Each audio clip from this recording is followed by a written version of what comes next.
Ladies and gentlemen, welcome back to the channel, and for the first time in a few weeks it's time for a preview in the Scottish Premiership. Celtic against Livingston tomorrow. Finally we can talk about league football once more. I mean, it's hardly like we've been missing it, is it? I mean, the season's been pretty poor. Livingston hasn't been a great fixture for us either. In all honesty, I don't even know why I'm doing this, but here we are, we're back. League football returns.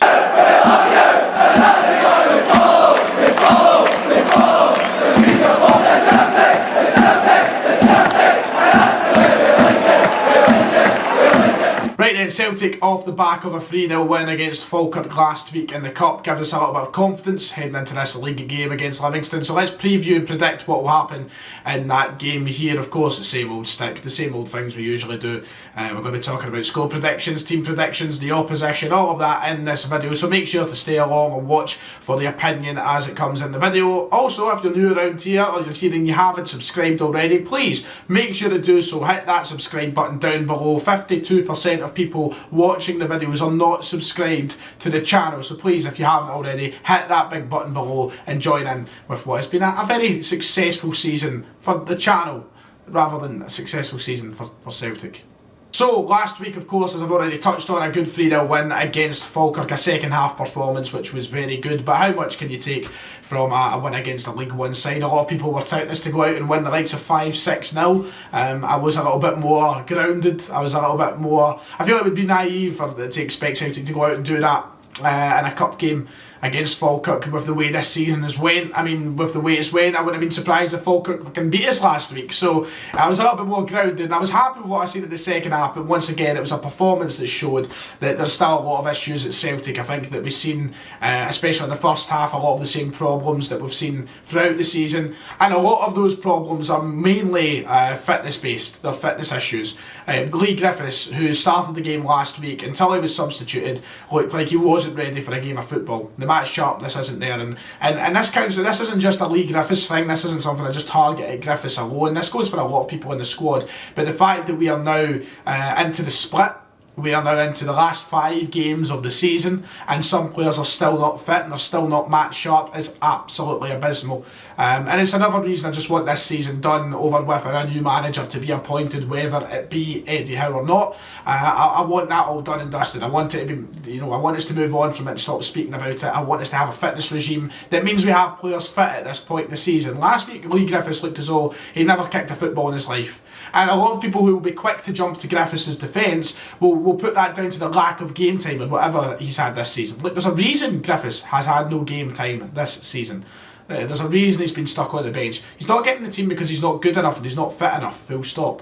The fact that Griffiths started last week annoyed me because the likes of Kamara and Ayeti for me should be getting ahead. But Griffiths was given the chance, so we can't say he's not been given it because he's been given chance after chance. And I hope we don't see that once again this weekend against Livingston. But it's not just a Lee Griffiths thing, it's not something I'm going to specifically target at Lee Griffiths. The fact that we've went this entirety of the season, to this point anyway, seeing players struggle with match sharpness is unbelievable. And that comes from the very top, is what I was blaming Neil Lennon for when he was still in charge. The fact that he wasn't getting the team fit enough and wasn't getting them in a situation where they were fit to play 90 minutes every week. I was blaming Neil Lennon then, and it's still the coaches have to have a part of the blame now, but the players need to apply themselves. And Griffiths is one who's failed to apply himself all season, it seems. But we need to escape what we've seen in that first half. We need to be alert from the start. Livingston are a much better quality of opponent than Falkirk are.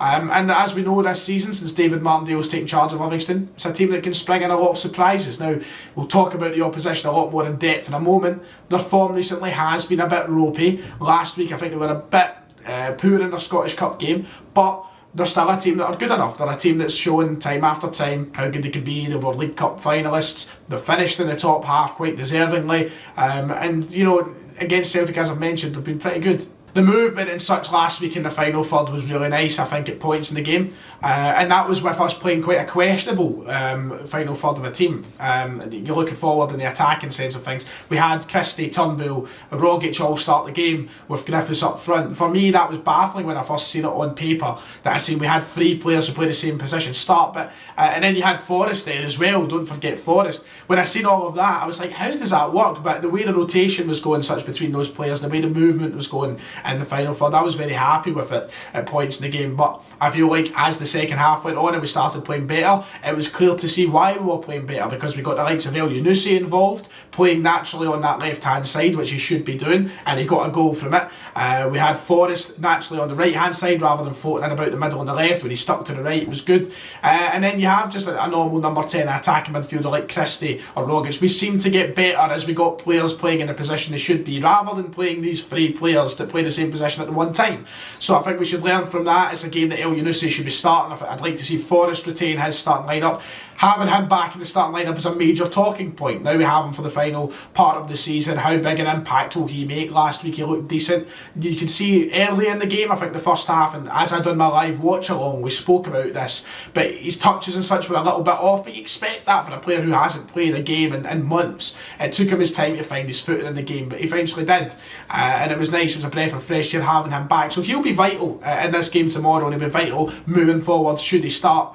And ultimately I think that what we've seen in that second half is now what we move forward with. Edouard coming back into the team too, hopefully. We're in a position now where ending the season we have to end it strong. We need a big win before this cup game against Rangers too to kind of spur us on, and we need to be playing a team that is going to be resemblant to the team that we play against Rangers next week. Don't play what we played against Falkirk if that's not what we're intending in doing. Get the team familiar, get them playing what we should be playing next week, so that we have a better chance of winning, so there's a better chance of cohesion, so that we look better and we're more confident when playing against Rangers. That's what we need to do. So I want to see as strong a team as possible that will face Rangers play as well against Livingston tomorrow. Livingston, of course, talking about the opposition for a minute, have had a strong season as previously mentioned. Their form as of recent though hasn't been too great. In all competitions they've lost 3 of their last 6 games, and in the league they've only won 1 of their last 6.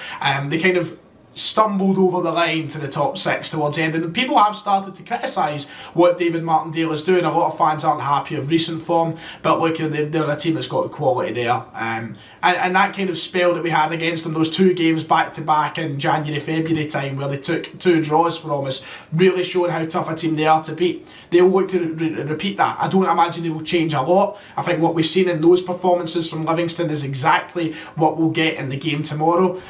Going forward they'll be very confident of scoring goals because our defence has been leaky, and they've managed to kind of use that to their advantage on previous occasions this season. But also defensively, rough. They'll play a high line if they need to, but they'll sit deep and they'll rough us up, and they like that. And like they'll just take their chances when they can. And I'm sure they will get chances in the game because they seem to do it. And this doesn't just span across this season and those last couple of games.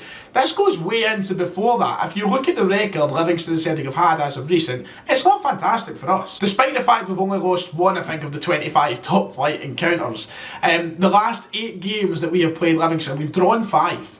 3 wins out of 8 against Livingston is not tremendous by any stretch of the imagination. 5 draws. They know how to play for a draw, Livingston, it seems. And they'll do it. They'll set up in a way that frustrates us, it kind of suffocates us from getting chances. And they'll get the odd break. It seems like it goes that way this season. So we need to be tight in the back. We need to be intelligent. We have to be turned on. And look, we need to finish our season as strong as possible. Also, if we win tomorrow, we secure 2nd place. Whoa. So for the team and score predictions then, well, I feel like it's a game Celtic should be winning, especially being at Celtic Park. So I'm more confident of a Celtic win. In terms of team selection, I've mentioned that we need to play as close to the team as we're going to play against Rangers as possible. It annoys me Barkas wasn't in the team last week, so if we're starting from back to front, then I just keep saying get Barkas back in the team. Falkirk was a perfect opportunity. Bain, I don't think has got a career at Celtic, whereas Barkas might. For as poor as he's been, he might have a career at Celtic. We should be giving him the chance to kind of rejuvenate his career here, but we're not. And Falkirk was that perfect chance. So I think Bain will once again start in goals. That's pretty evident that he'll start from now till the end of the season, I think, in all competitions. Kenny at right back with Welsh and Iron once again at the centre halves. Taylor and Laxalt are in the situation now where both of them could play. Is Taylor back from his knock that he picked up? I think Laxalt will start anyway. Laxalt over on that left hand side. The midfield is where it gets interesting. I think Cal McGregor will return to the starting lineup after missing out last week. I think McGregor will start alongside Brown. I also see Brown seeing out the end of the season in the starting lineup, especially if I'm leaving, which annoys me, but is understandable. It should be Sorrow. Sorrow should be getting this time to kind of gel into the team till the end of the season, but we're not as intelligent as that. So I think it will be him. Then for me, you've got to have Forrest and El Yunusi. For as much as Kennedy might want to play both Christie and Turnbull, you've got to have Forrest and El Yunusi.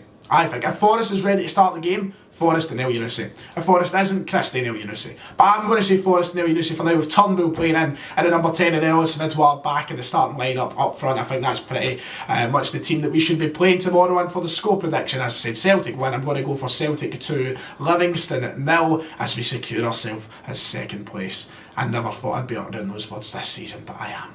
Anyway, if you've enjoyed the video, make sure to hit like and subscribe. It is much appreciated. Let me know your thoughts in the comments below as to tomorrow's game, what you think the score will be, who should play. You know the drill. Like and subscribe. As I said, I'll see you all next time.